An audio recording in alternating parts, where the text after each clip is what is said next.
Krishna, dear devotees, welcome to our ISKCON official YouTube channel.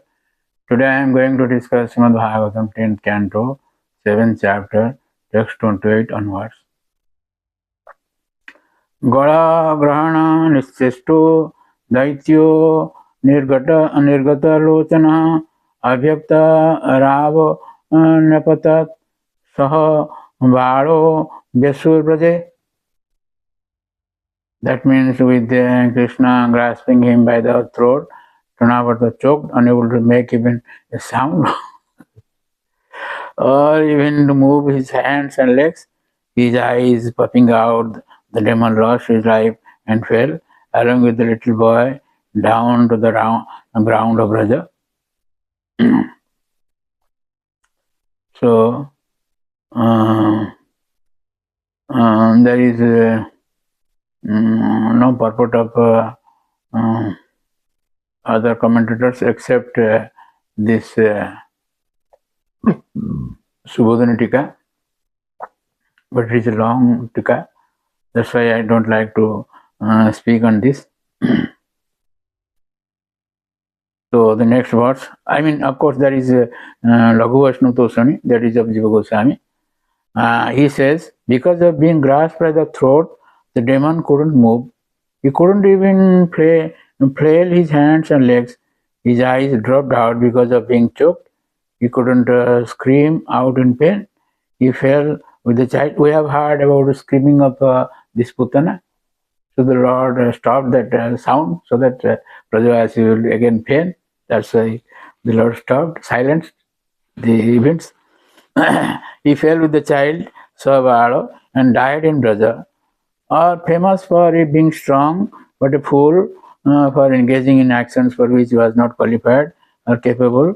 Savalo, the demon, fell on his back with all his limbs spread out. Knee means completely, apatat means fell. Previously, Putana had frightened the people of Braja by her loud wailing, while she flailed her feet.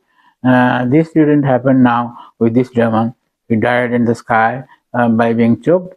The truth is that Krishna allowed Trinavarta to take him away so he could go up into the sky.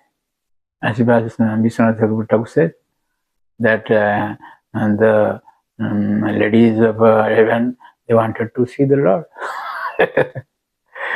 So in this, the next verse I will now speak.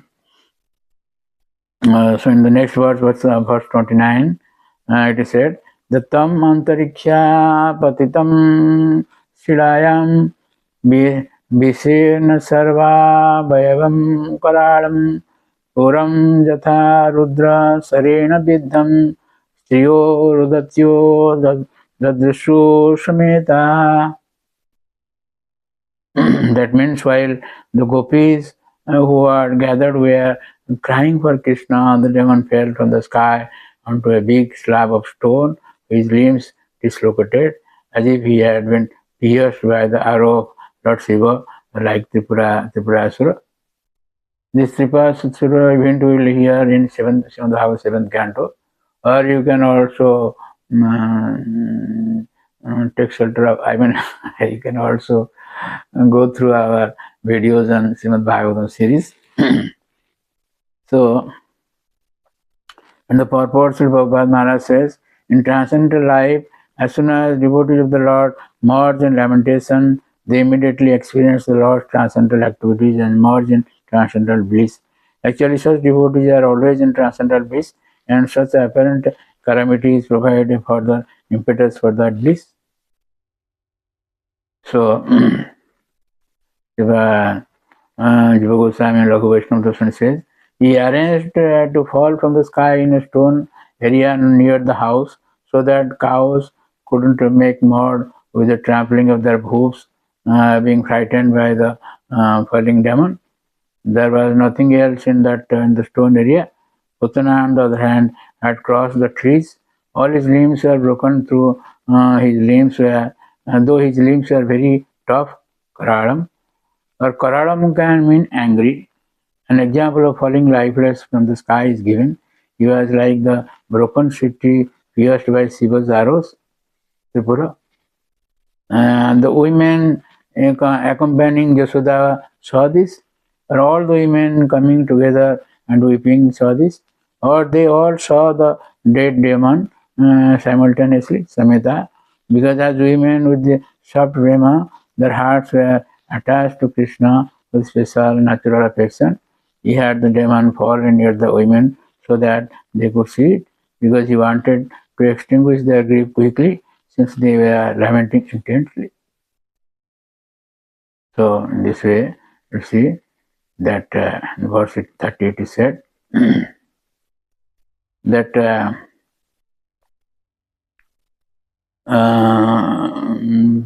प्रादाय मात्रे प्रतिहृत्य विस्मितः कृष्णं च तस्योरुषि लम्बमानं तं स्वस्तिमन्तं पुरुषादनीतं विहाय स मृत्यो मुखात् प्रमुक्तं गोप्य स गोपा किलमनन्दमुख्या लब्ध्वा पुनः प्रापो अतीव मोदम्. We cannot think of their happiness, bliss,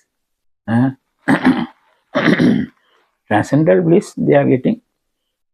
So its translation is like this, that the gopis, if you want to release Bhagavatam, you should learn Sanskrit also, so that you can release the language itself.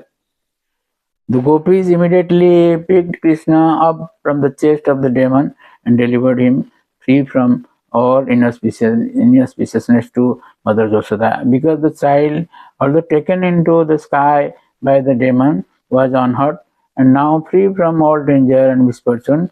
The gopis and cowherd men, headed by Nanda Maharaj, were extremely happy. So in the purport, Srila Prabhupada Maharaj says, the demon fell flat from the sky, and Krishna was playing on his chest very happily, uninjured and free from misfortune, not at all disturbed because of being taken high in the sky by the demon. Krishna was playing and enjoying. This is Ananda Chinmaya Rasa Vigraha. In any condition, Krishna is Sachidananda Vigraha. As stated in Brahma Samhita 5.1. He has no unhappiness. Others might have thought that he was in difficulty, but because the demon's taste was sufficiently broad to play on, the baby was happy in all respects. It was most astonishing that although the demon went so high in the sky, the child didn't fall down. Therefore, the child had been saved virtually from the mouth of death. Now that he has saved, all the inhabitants of Vrindavan are happy.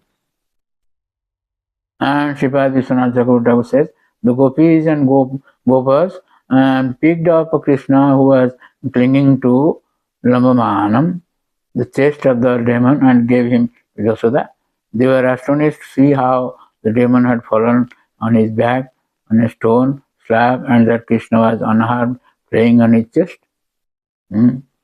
Though Krishna was taken by the demon, Purushada, high into the sky, he was miraculously saved from the mouth of death. So in this way, you see that Sripad Laghu Jiva Goswami, Laghu Vaishnava Tusani says that the action of the women who saw Krishna at this time is described. He was hanging on the demon's chest since he had his hands around the neck. Because of their strong agitation in the beginning, they later felt great wonder. They were astonished by Yashoda's great fortune in attaining the unattainable Krishna on the demon's chest. Later, they put the dead body in the Jamuna. The child was most fortunate, Swastimantam, because he had been taken by the man-eater into the sky to some unseen place, and had been freed from the mouth of that deadly demon, who became happy with Krishna as his food. He was freed in a special way, for he had not injuries, or Krishna had attained a state like death because of being taken high in the air, and then he was freed from that condition. But he was healthy, Sustimantam, not at all transformed by the touch of the demon. Attaining the child in a healthy state, they all became extremely joyful. The gopis are mentioned first because they became more joyful than the others due to their great affection for Krishna, and because they had arrived first. The cowards, of course, were joyful, having attained him again after escaping from Putana after being born. He was as if born again. In this way, we'll hear what is this Trinavarta in his previous life. So thank you very much for listening to this lecture, and please don't forget to subscribe, share, and like our channel. And God bless you for your life. Hare Krishna, Krishna Krishna, Hare Hare, Hare Rama, Hare Rama.